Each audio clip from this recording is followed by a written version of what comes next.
नमस्कार दोस्तों, स्वागत है आपका A to Z स्टोरीज अद्भुत ऑफिशियल पर। साधु संत फकीर गुरु रहबरों की सदा ही जय जयकार। जय महाकाल, हर हर महादेव। देवी उमा एवं भगवान शिव जी का प्राकट्य एवं उपदेश देना। ब्रह्मा जी बोले, नारद, भगवान विष्णु जी द्वारा की गई अपनी स्तुति सुनकर कल्याणमयी शिव जी महाराज बहुत प्रसन्न हुए और देवी उमा सहित वहां प्रकट हो गए। भगवान शिव के 5 मुख थे और हर मुख में 3 नेत्र थे। मस्तक में चंद्रमा, सिर पर जटा तथा संपूर्ण अंगों में विभूति लगा रखी थी। 10 भुजा वाले, गले में नीलकंठ आभूषणों से विभूषित और माथे पर बसम का त्रिपुंड लगाए थे। उनका ये रूप मन को मोहित करने वाला और परम आनंदमयी था। महादेव जी के साथ भगवती उमा ने भी हमें दर्शन दिए। उनको देखकर मैंने और विष्णु जी ने उनकी स्तुति करनी शुरू कर दी। तब पापों का नाश करने वाले तथा अपने भक्तों पर सदा कृपा दृष्टि रखने वाले महेश्वर ने मुझे और भगवान विष्णु जी को श्वास से वेद का उपदेश दिया। तत्पश्चात उन्होंने हमें गुप्त ज्ञान प्रदान किया। वेद का ज्ञान प्राप्त कर कृतार्थ हुए विष्णु जी और मैंने भगवान शिव जी और देवी के सामने अपने दोनों हाथ जोड़कर नमस्कार किया तथा प्रार्थना की। विष्णु जी ने पूछा, हे देव, आप किस प्रकार प्रसन्न होते हैं तथा किस प्रकार आपकी पूजा और ध्यान करना चाहिए? कृपया करके हमें इसके बारे में बताएं तथा सदुपदेश देकर धन्य करें। ब्रह्मा जी कहते हैं, नारद, इस प्रकार श्री हरि की ये बात सुनकर अत्यंत प्रसन्न हुए कृपा निधान शिव ने प्रीति पूर्वक ये बात कही। श्री शिव जी महाराज बोले, मैं तुम दोनों की भक्ति से बहुत प्रसन्न हूं। मेरे इसी रूप का पूजन व चिंतन करना चाहिए।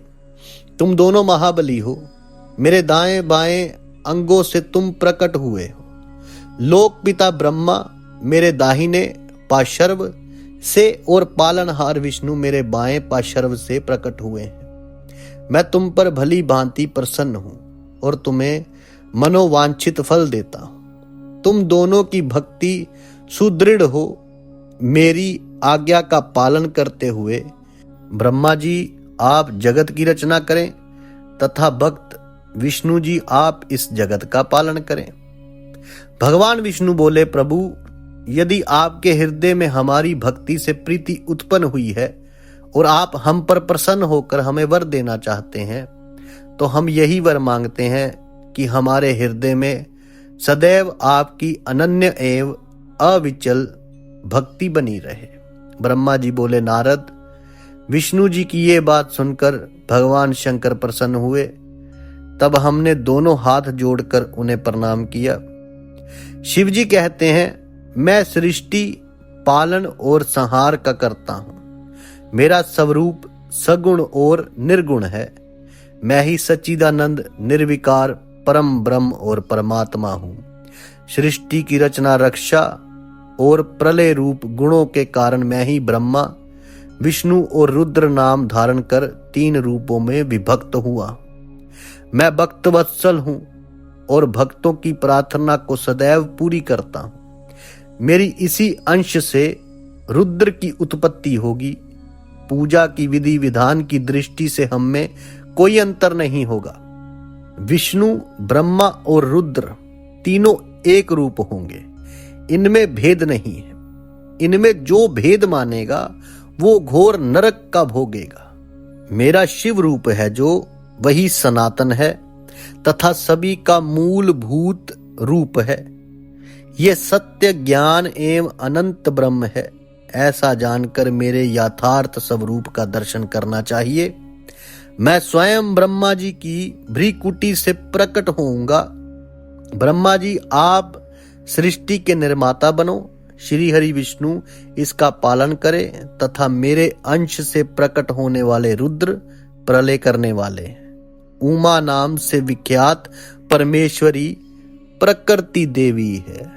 इन्हीं की शक्ति भूता वाग देवी सरस्वती ब्रह्मा जी की अर्धांगिनी होंगी, और दूसरी देवी जो प्रकृति देवी से उत्पन्न होंगी लक्ष्मी रूप में विष्णु जी की शोभा बढ़ाएंगी, तथा काली नाम से जो तीसरी शक्ति उत्पन्न होगी वो मेरे अंशभूत रुद्रदेव को प्राप्त होंगी। कार्य सिद्धि के लिए वे ज्योति रूप में प्रकट होंगी। उनका कार्य सृष्टि, पालन और संहार का संपादन है। मैं ही सृष्टि, पालन और संहार करने वाले रज आदि 3 गुणों द्वारा ब्रह्मा, विष्णु और रुद्र नाम से प्रसिद्ध हो 3 रूपों में प्रकट होता हूं। तीनों लोकों का पालन करने वाले श्री हरि अपने भीतर तमोगुण और बाहर सत्वगुण धारण करते हैं। त्रिलोक का संहार करने वाले रुद्रदेव भीतर सत्वगुण और बाहर तमोगुण धारण करते हैं, तथा त्रिभुवन की सृष्टि करने वाले ब्रह्मा जी बाहर और भीतर से रजोगुणी हैं। इस प्रकार ब्रह्मा, विष्णु तथा रुद्र तीनों देवताओं में गुण है, तो शिव गुणातीत माने जाते हैं। हे विष्णु, तुम मेरी आज्ञा से सृष्टि का प्रसन्नता पूर्वक पालन करो। ऐसा करने से तुम तीनों लोकों में पूजनीय होगे। फिर परमेश्वर शिव बोले, हे उत्तम व्रत का पालन करने वाले विष्णु, तुम सर्वदा सब लोकों में पूजनीय और मान्य होगे। ब्रह्मा जी के द्वारा रचे लोक में कोई दुख या संकट होने पर दुखों और संकटों का नाश करने के लिए तुम सदा तत्पर रहना। तुम अनेकों अवतार ग्रहण कर जीवों का कल्याण कर अपनी कीर्ति का विस्तार करोगे। मैं तुम्हारे कार्यों में तुम्हारी सहायता करूंगा और तुम्हारे शत्रुओं का नाश करूंगा। तुम में और रुद्र में कोई अंतर नहीं है।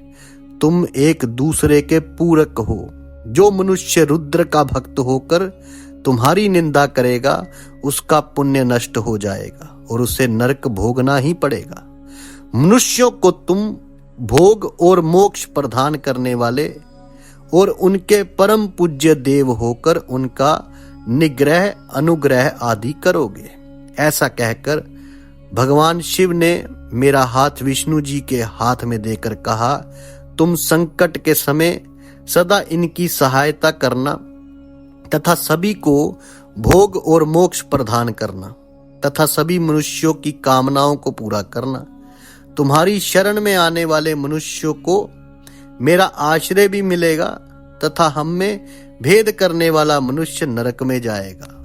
ब्रह्मा जी कहते हैं, देवर्षि नारद, भगवान शिव का ये वचन सुनकर मैंने और भगवान विष्णु ने महादेव जी को प्रणाम कर धीरे से कहा कि हे करुणानिधि भगवान शंकर, मैं आपकी आज्ञा मानकर सब कार्य करूंगा।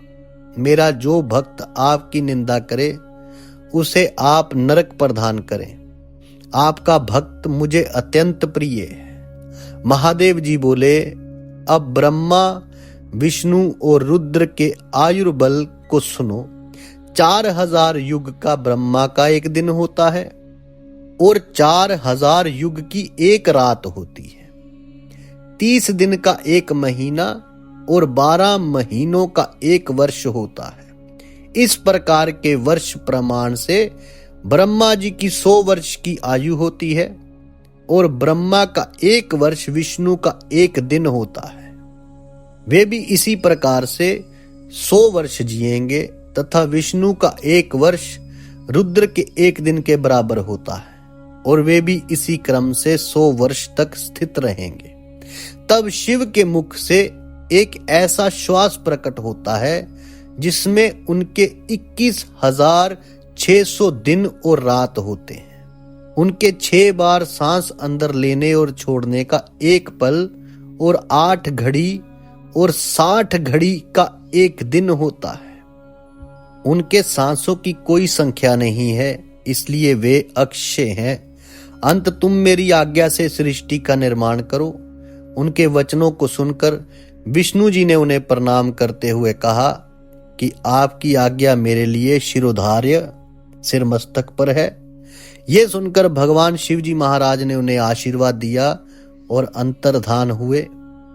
उसी समय से लिंग पूजा जो है वो आरंभ हो गई। जय महाकाल, हर हर महादेव, ओम नमः शिवाय। साधु संत फकीर गुरु रहबरों की सदा ही जय जयकार। जल्दी मिलते हैं एक नई वीडियो के साथ, तब तक के लिए आप सबका धन्यवाद। आप सबके भीतर बसे उस परमात्मा को मेरा प्रणाम।